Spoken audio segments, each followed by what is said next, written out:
बिस्मिल्लाहिर्रहमानिर्रहीम। अस्सलाम वालेकुम स्टूडेंट्स, कैसे हैं आप लोग। तो हम लोगों ने चैप्टर 6 स्टार्ट कर दिया था, बायोमॉलिक्यूल्स, और उसका टॉपिक है 6.2। तो आज हम कार्बोहाइड्रेट्स के बारे में पढ़ेंगे, इसकी क्लासेस के बारे में, सोर्सेस और फंक्शन के बारे में पढ़ेंगे। तो स्टार्ट करते हैं वीडियो कार्बोहाइड्रेट्स से। कार्बोहाइड्रेट्स बेसिकली हमारे पास ऑर्गेनिक बायोमॉलिक्यूल्स हैं जो कि कार्बन, हाइड्रोजन और ऑक्सीजन से मिलकर बनते हैं। इन्हें हम हाइड्रेटेड कार्बन्स भी कहते हैं, क्योंकि एक हाइड्रोजन और ऑक्सीजन उनमें सेम रेशियो में प्रेजेंट है, जैसे कि वाटर में प्रेजेंट था 2:1 के रेशियो में। और इसका जनरल फार्मूला CH2ON होता है, और वो आपके पास ये गिवन है। ठीक है। कार्बोहाइड्रेट्स हमारे पास प्राइमरी सोर्स ऑफ एनर्जी है फॉर लिविंग थिंग्स, और ये एज स्टोरेज के तौर पर भी एक्ट करता है। स्ट्रक्चरल कंपोनेंट्स सेल के जो अंदर जो होते हैं उसके अंदर उस सेल के अंदर जो स्टोरेज और स्ट्रक्चरल कंपोनेंट्स होते हैं उसके तौर पर भी एक्ट करता है। ठीक है। इसकी 3 क्लासेस होती हैं। मोनोसैकेराइड्स आपके पास सिंपलेस्ट फॉर्म ऑफ कार्बोहाइड्रेट्स हैं। ये सिंगल शुगर यूनिट्स हैं।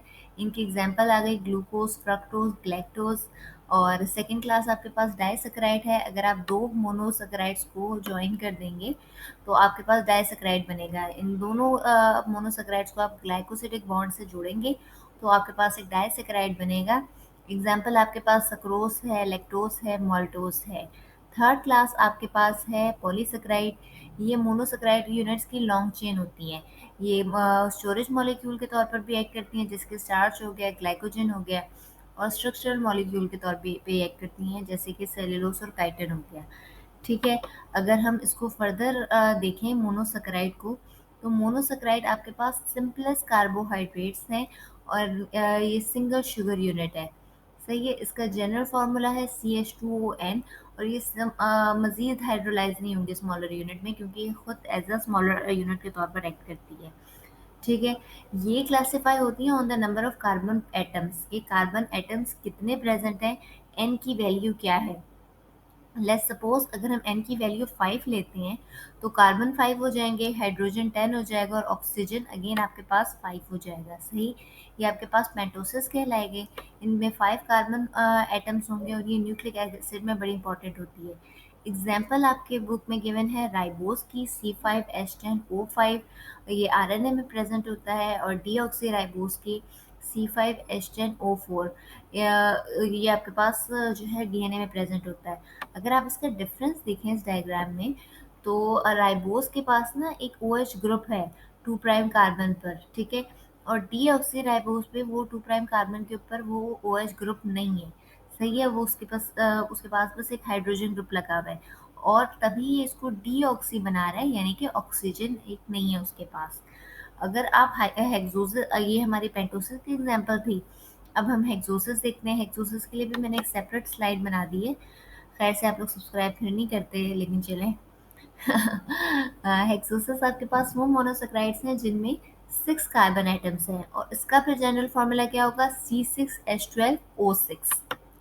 ये मोस्ट कॉमन शुगर्स हैं जो कि नेचर में पाई जाती हैं, और ये वाइटल सोर्स ऑफ एनर्जी है। अगर आप इसका स्ट्रक्चर देखें ना, तो ये लीनियर ओपन चेन में भी प्रेजेंट होगी और साइक्लिक फॉर्म में भी प्रेजेंट होगी। और जब हम इसका एक्वियस सॉल्यूशन बनाएंगे तो ये मोस्टली रिंग स्ट्रक्चर फॉर्म करती है। ग्लूकोज जो है वो 6 मेंबर रिंग बनाती है और पायरेनोस कहलाता है। फ्रक्टोज जो है वो 5 मेंबर रिंग बनाती है जो फ्यूरेनोस कहलाती है। ग्लूकोज ब्लड शुगर भी कहलाती है। ये सेलुलर रेस्पिरेशन में बड़ी इंपॉर्टेंट है। फ्रूट्स में पाई जाती है, हनी में पाई जाती है, और प्राइमरी शुगर है जो कि ब्लड के अंदर ट्रांसपोर्ट होती है। फ्रक्टोज आपके पास फ्रूट शुगर है। सही है। ये फ्रूट में प्रेजेंट है, नेक्टर में प्रेजेंट है, और हनी में प्रेजेंट है। ये स्वीटेस्ट नेचुरली अकरिंग शुगर है, यानी कि इसका टेस्ट सबसे ज़्यादा स्वीट होगा। अच्छा, यहाँ आपकी एक मैं मिसकंसेप्शन क्लियर कर दूँ कि यूजुअली जब हम शुगर कहते हैं ना, तो हमारे माइंड में ये होता है कि इसका टेस्ट भी स्वीट ही होगा। लेकिन अगर आप देखें तो हर फ्रूट जो है उसमें शुगर है, लेकिन हर फ्रूट आपके पास वो स्वीट तो नहीं टेस्ट कर रहा। ठीक है। तो इसी तरीके से बाज़ औक़ात जब हम फ्रूट ले रहे होते हैं ना, तो हम कैलोरीज मिस कर जाते हैं कि भाई इसका टेस्ट स्वीट नहीं है तो इसके अंदर शुगर भी नहीं है, हालांकि ऐसा होता नहीं है। ठीक है। इनका ग्लूकोज और फ्रक्टोज का मॉलिक्यूलर फार्मूला सेम होगा, लेकिन स्ट्रक्चर डिफरेंट होगा। तो ये आपके पास आइसोमर कहलाएंगे। ठीक है। ये सारी डिटेल आप लोग बायोकेमिस्ट्री में बहुत डिटेल में पढ़ेंगे या फिर पढ़ चुके होंगे। ठीक है। यहाँ पर आपका ये टॉपिक एंड हो गया है और क्वेश्चन आपका गिवन है कि how will you differentiate between a monosaccharide and a polysaccharide.